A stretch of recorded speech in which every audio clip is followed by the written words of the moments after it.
Je connais une sœur qui aime le Seigneur et qui, à cause de la grâce qu'elle transporte, a vécu des attaques massives du diable au point de devenir folle. Et donc, j'ai compris qu'à cause de la destinée, à cause des plans de Dieu pour ta vie, il y a des attaques auxquelles tu feras face. Le diable ne va pas simplement laisser que Dieu déroule le plan qu'il a pour ta vie. Le diable va essayer de s'y opposer afin de te détruire de manière à ce que les desseins, les œuvres que tu transportes ne soient pas enfantés. Donc la quatrième source d'obstacles que tu vas rencontrer sur ton chemin, ce sont des obstacles qui sont provoqués à cause de la gloire que tu transportes. C'est des obstacles liés à ta vie. C'est parti.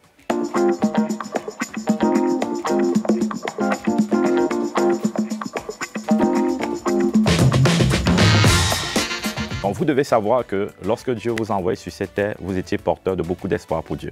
Dieu ne vous a pas envoyé sur la terre en tant que touriste. Dieu ne vous a pas envoyé sur la terre par hasard. Dieu vous a envoyé sur la terre comme un commando qui était supposé réparer un problème.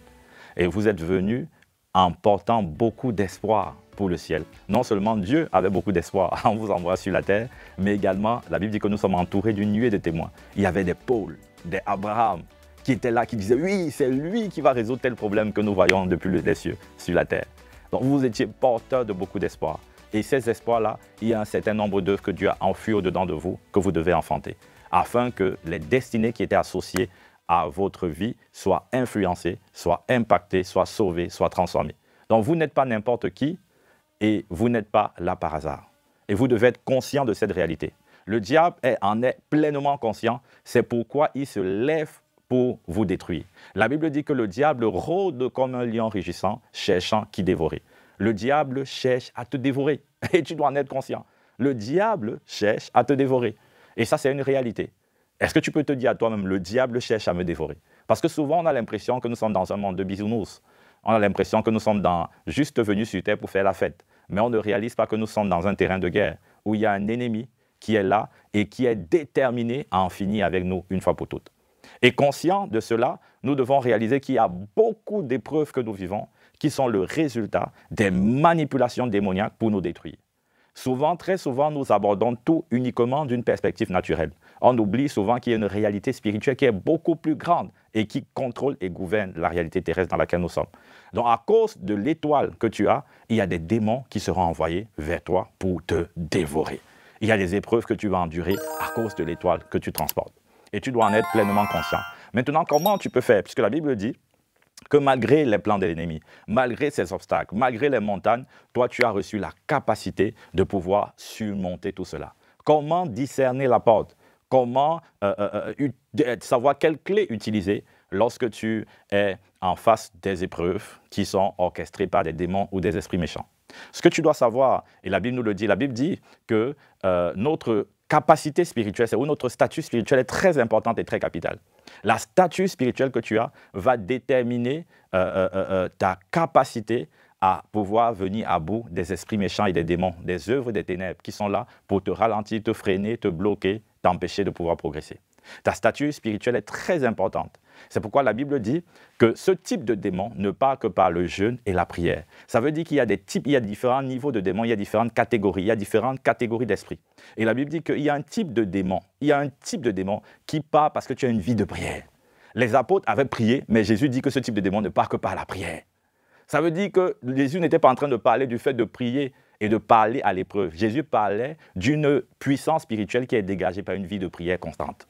Il dit, si vous avez une vie de prière et une vie de jeûne, le jeûne en fait c'est quoi? Le jeûne c'est pas la privation, le jeûne c'est une forme de consécration. Donc Jésus était en train de dire par une vie de prière et une vie de consécration.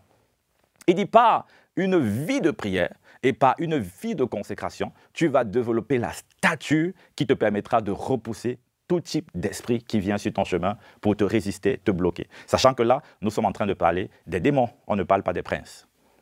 Et donc, ce que tu vas affronter au quotidien, ce ne sont pas des princes. Ce que tu vas affronter au quotidien, les princes, généralement, régissent au niveau des territoires. Mais ce que tu vas affronter au quotidien, ce sont des démons. Ce sont des esprits méchants. Ce sont des esprits qui vont venir juste comme ça, essayer d'influencer quelqu'un pour que la personne bloque ton dossier. Essayer d'influencer pour que tu perdes un marché. Essayer d'influencer pour qu'il y ait un incident qui se produise et que ta journée soit compliquée. Il va venir au quotidien juste pour te pourrir la vie et t'empêcher d'expérimenter le repos de Dieu, la paix de Dieu et de réussir et d'enfanter les projets que Dieu avait prévus pour la journée. C'est son rôle. C'est juste de te fatiguer. Donc Dieu, le diable ne peut pas envoyer un prince pour ça. Parce que le diable a un nombre d'agents limité. Il a un nombre d'agents limité. Donc les princes sont pour des territoires stratégiques. Et les démons sont envoyés, et encore même dans les démons, il y a différentes catégories de démons. Et donc les démons, les esprits méchants, sont envoyés vers des individus pour juste pourrir leur vie. Et comme ils sont en quantité limitée, ben, on n'envoie pas n'importe quel démon à n'importe qui. C'est en fonction de l'impact, du poids et de ce que la personne représente spirituellement. Donc, l'une des clés, c'est qu'il faut que tu augmentes ta stature. Il faut que tu augmentes le poids de gloire que tu transportes. Ce poids de gloire que tu transportes, c'est ce que l'ennemi va respecter, c'est ce que les démons vont respecter. Ils ne vont pas respecter ta voix, ils ne vont pas respecter ta tonalité de voix, ils ne vont pas respecter parce que tu cries au nom de Jésus, je bloque. Au nom de Jésus, je reste marcher. Ils ne vont pas respecter juste parce que tu as parlé, ils vont respecter parce que ta voix a du poids et le poids de ta voix dépend de ta vie de prière et de ta vie de consécration, comme Jésus l'a si bien dit. À chaque type d'opposition, en fonction des degrés d'opposition, ça va nécessiter un certain niveau de poids de gloire. C'est pourquoi tu ne dois pas jouer avec ta vie. Sinon, ta vie sera compliquée. Ou ça aurait pu être simple. Pour que tu sois enfant des desseins de Dieu, ça devient très compliqué. Très, très compliqué. Simplement parce que tu n'as pas la stature. Tu dois savoir que tu es un ennemi. Tu es dans un combat. Et même si tu es gentil, ce n'est pas avec tes diplômes que tu vas réussir dans les finances. Ce n'est pas avec tes diplômes. Ce n'est pas parce que tu es gentil, ce n'est pas parce que tu es sage, ce n'est pas parce que tu es intelligent. Il y a une réalité qui dépasse ton intelligence. C'est la réalité du monde des esprits. C'est la réalité du monde spirituel qui influence. Et comme le diable, à travers ses esprits, veut absolument que tu échoues, parce qu'il sait que derrière la réussite dans les finances, tu as compris qu'il ne s'agit pas de toi. Tu as compris qu'il s'agit des personnes, des œuvres que tu dois enfanter. Tu as compris qu'à travers ces finances-là, Dieu a associé des œuvres.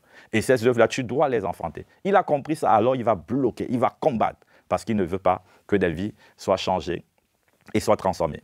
Donc là, c'est la première clé. La seconde clé qui est importante, qui est capitale, c'est de développer un type de puissance. Il y a un type de puissance qu'on appelle exousia.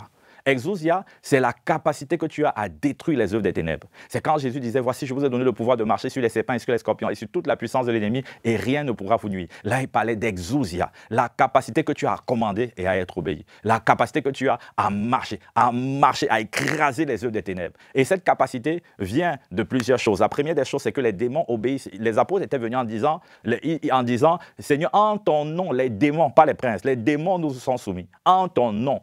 Ça veut dire que les démons obéissent au nom de Jésus. La deuxième clé, c'est que tu dois avoir la révélation du nom de Jésus. En ayant la révélation du nom de Jésus, tu vas augmenter en autorité, en capacité. Parce que dans le monde des esprits, on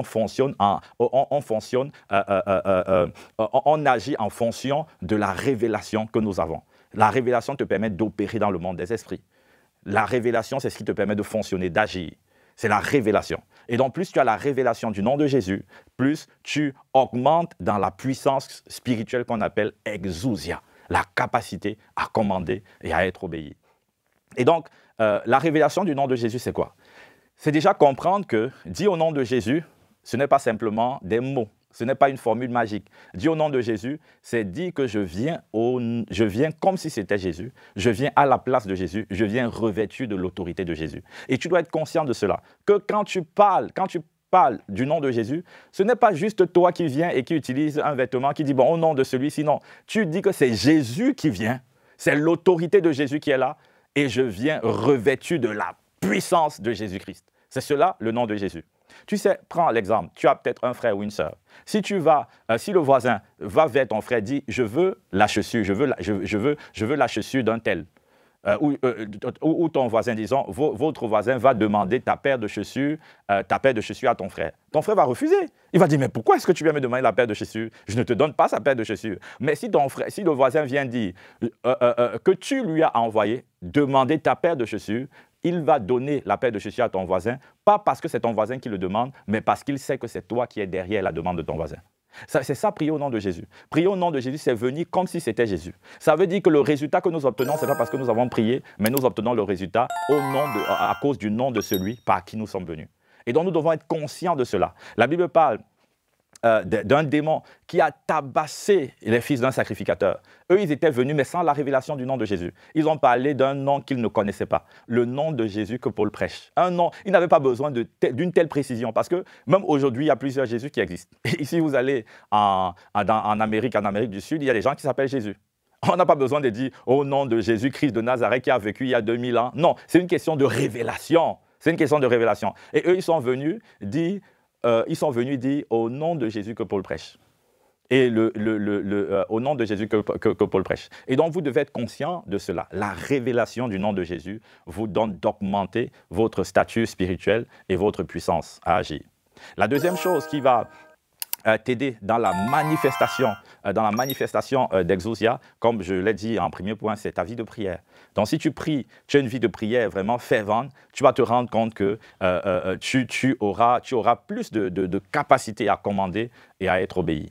Donc, c'est les deux clés que je souhaitais partager avec toi aujourd'hui afin que tu puisses venir à bout de tous les pièges que le diable te tend. Tu vas venir à bout de cela parce que tu pries pour détruire, mais tu vas également venir à bout parce qu'à travers la prière, Dieu va te remplir également de la connaissance de sa volonté. C'est souvent, ce n'est pas par la puissance de la prière que tu déjoues les plans des ténèbres, souvent, c'est par la sagesse de Dieu qui te pousse à poser une action, à anticiper un acte, à anticiper quelque chose. Tu vas voir, par exemple, tu es dans une société et il te fallait faire une déclaration. Il te fallait faire une déclaration pour gagner un marché. Et il y a un démon qui a poussé ta secrétaire à oublier de faire la déclaration. Parce que toi, tu es dans une communion avec Dieu. Dieu peut t'amener à faire la déclaration. Et le jour où le marché vient, et on dit, ah, mais il manquait telle déclaration. La secrétaire dit, ah, j'ai oublié. Tu dis, ah non, moi j'y ai pensé. J'ai fait ça il y a quelques jours. Tu l'as fait, tu n'étais pas conscient, mais tu l'as fait. Pourquoi? Tu l'as fait, Dieu t'a poussé à le faire pour pouvoir déjouer une œuvre des ténèbres qui voulait combattre l'accomplissement des desseins de Dieu dans ta vie. C'est également pour ça l'importance de la vie de prière, parce que ça te permet d'être rempli de la connaissance de la volonté de Dieu, ça te permet d'être rempli de la sagesse de Dieu, ça augmente ton acuité spirituelle pour pouvoir justement capter quelle est la voie, qu'est-ce que Dieu dit, quelles sont les instructions, et tu as besoin de tout cela pour naviguer sur cette terre. Tu ne peux pas marcher sans être connecté au Dieu qui est supérieur à tous les esprits, au Dieu des esprits. Tu dois être connecté à lui et c'est lui qui est ton avantage et c'est lui qui te donnera la sagesse qu'il faut pour venir à bout de tous les traits enflammés du malin. J'espère que cette vidéo t'a béni et que ça t'a encouragé surtout à développer ta vie de prière afin de discerner la voix de Dieu, afin d'être rempli de la puissance de Dieu, afin de pouvoir commander et d'être obéi. Si c'est le cas, je t'invite à t'abonner. Je t'invite également à liker la vidéo. Je t'invite à la partager massivement afin que les personnes puissent être éclairées et les personnes puissent recevoir la sagesse qu'il faut pour venir à bout de tous les obstacles qui sont sur leur chemin. On est ensemble, que Dieu te bénisse. Peace.